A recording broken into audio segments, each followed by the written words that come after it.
ಎಲ್ಲರಿಗೂ ನಮಸ್ಕಾರ. Welcome to ಪಾರಿಜಾತ ಯೂಟ್ಯೂಬ್ ಚಾನಲ್. ಇವತ್ತು ಕ್ವಿಕ್ಕಾಗಿ ಮೊಟ್ಟೆ ಕೋಳಿ ಸಾರು ಹೇಗೆ ಮಾಡೋದು ಅಂತ ನೋಡ್ಕೊಂಬರೋಣ.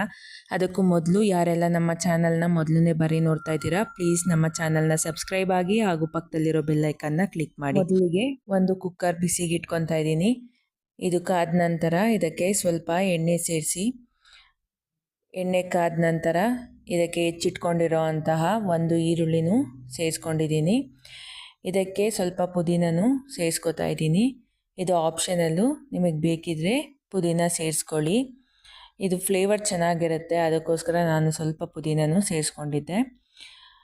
ಇವೆರಡು ಫ್ರೈ ಆದಮೇಲೆ ಇದಕ್ಕೆ ತೊಳೆದಿಟ್ಕೊಂಡಿರೋ ಅಂಥ 1.5 kg ಆಗುವಷ್ಟು ಮೊಟ್ಟೆ ಕೋಳಿನೂ ಸೇರಿಸಿ ಅದಕ್ಕೆ ಸ್ವಲ್ಪ ಉಪ್ಪು ಹಾಗೂ ಅರಿಶಿನ ಪುಡಿನೂ ಸೇರಿಸ್ಕೊಂಡಿದ್ದೀನಿ.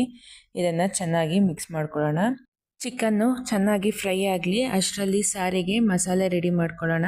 ನಾನಿಲ್ಲಿ ಬಾಣಲಿಗೆ 1 ಟೇಬಲ್ ಸ್ಪೂನ್ ಎಣ್ಣೆ ಸೇರಿಸ್ತಾ ಇದ್ದೀನಿ. ಎಣ್ಣೆ ಕಾದ ನಂತರ ಇದಕ್ಕೆ 1 ಟೇಬಲ್ ಸ್ಪೂನ್ ಕಾಳುಮೆಣಸು, ಒಂದು 3 ರಿಂದ 4 ಲವಂಗ ಹಾಗೂ ಚಕ್ಕೆಯನ್ನು ಸೇರಿಸಿ ಫ್ರೈ ಮಾಡ್ಕೊತಿದ್ದೀನಿ. ಇದೆಲ್ಲ ಫ್ರೈ ಆದಮೇಲೆ ಇದಕ್ಕೆ ಈರುಳ್ಳಿ, ಬೆಳ್ಳುಳ್ಳಿ ಹಾಗೂ ಸ್ವಲ್ಪ ಶುಂಠಿನೂ ಸೇರಿಸ್ಕೊತಾ ಇದ್ದೀನಿ. ನಾನಿಲ್ಲಿ 2 ಬೆಳ್ಳುಳ್ಳಿ ಹಾಗೂ 2 ಮೀಡಿಯಮ್ ಸೈಜ್ ಈರುಳ್ಳಿ ತೊಗೊಂಡಿದ್ದೆ. ಇದಕ್ಕೆ ಸ್ವಲ್ಪ ಪುದೀನೂ ಸೇರಿಸಿ, 1 ಟೊಮೊಟೊ ಅದನ್ನು ಸೇರಿಸಿ ಚೆನ್ನಾಗಿ ಫ್ರೈ ಮಾಡ್ಕೊತಾ ಇದ್ದೀನಿ. ಇದೆಲ್ಲ ಫ್ರೈ ಆಗಿ ತಣ್ಣಗಾಗಿದೆ. ಇದನ್ನು ಒಂದು ಮಿಕ್ಸಿ ಜಾರಿಗೆ ಸೇರಿಸಿ ಸ್ವಲ್ಪ ಕೊತ್ತಂಬರಿ ಸೊಪ್ಪು, 4 ಟೀ ಸ್ಪೂನ್ ಅಚ್ಕಾರದ ಪುಡಿ, 3 ಟೀ ಸ್ಪೂನ್ ಧನಿಯಾ ಪುಡಿ, ಸ್ವಲ್ಪ ನೀರನ್ನು ಸೇರಿಸಿ ಚೆನ್ನಾಗಿ ಗ್ರೈಂಡ್ ಮಾಡ್ಕೊಳ್ಳೋಣ. ನಾನಿಲ್ಲಿ 1 ಕಪ್ ಆಗೋಷ್ಟು ಹಸಿಕಾಯಿ ತುರಿ ತೊಗೊಂಡಿದ್ದೀನಿ. ಇದಕ್ಕೆ ಗಸಗಸೆ ಹಾಗೂ ಕಡಲೆಪಪ್ಪನ್ನು ಸೇರಿಸಿ ಗ್ರೈಂಡ್ ಮಾಡ್ಕೊಳ್ಳೋಣ. ಚಿಕನ್ನಲ್ಲಿರೋ ನೀರೆಲ್ಲ ಇಂಬ್ರಿ ಈ ಥರ ಎಣ್ಣೆ ಬಿಟ್ಕೊಂಡಿದೆ.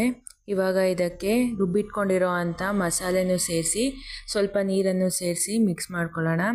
ಇದು ಒಂದು ಕುದಿ ಬಂದ ಮೇಲೆ ರುಬ್ಬಿಟ್ಕೊಂಡಿರೋ ಅಂಥ ಕಾಯಿ ಹಾಗೂ ಸ್ವಲ್ಪ ಉಪ್ಪನ್ನು ಸೇರಿಸಿ ಮೊಟ್ಟೆ ಚೀಲನೂ ಕುಕ್ಕರ್ಗೆ ಹಾಕಿ ಲಿಡ್ ಕ್ಲೋಸ್ ಮಾಡ್ಕೊತಾ ಇದ್ದೀನಿ. ನಾನಿಲ್ಲಿ 8 ರಿಂದ 9 ಕೂಗು ಕೂಗಿಸ್ಕೊತಾ ಇದ್ದೀನಿ.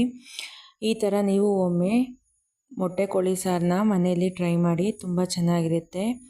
ಈಸಿಯಾಗಿ ರುಚಿಕರವಾದ ಮೊಟ್ಟೆ ಕೋಳಿ ಸಾರು ರೆಡಿಯಾಗಿದೆ. ಇದನ್ನು ಒತ್ಶಾವ್ಗೆ, ಮುದ್ದೆ, ಗೀ ರೈಸ್ ಜೊತೆ ಸರ್ವ್ ಮಾಡ್ಬೋದು. ನೀವು ಈ ಥರ ಒಮ್ಮೆ ಟ್ರೈ ಮಾಡಿ. ಈ ವಿಡಿಯೋ ಇಷ್ಟ ಆಗಿದ್ರೆ ಲೈಕ್ ಆ್ಯಂಡ್ ಶೇರ್ ಮಾಡಿ ಹಾಗೂ ನಮ್ಮ ಚಾನಲ್ನ ಸಬ್ಸ್ಕ್ರೈಬ್ ಆಗಿ ಪಕ್ಕದಲ್ಲಿರೋ ಬೆಲ್ಲೈಕನ್ನ ಕ್ಲಿಕ್ ಮಾಡಿ. Thank you.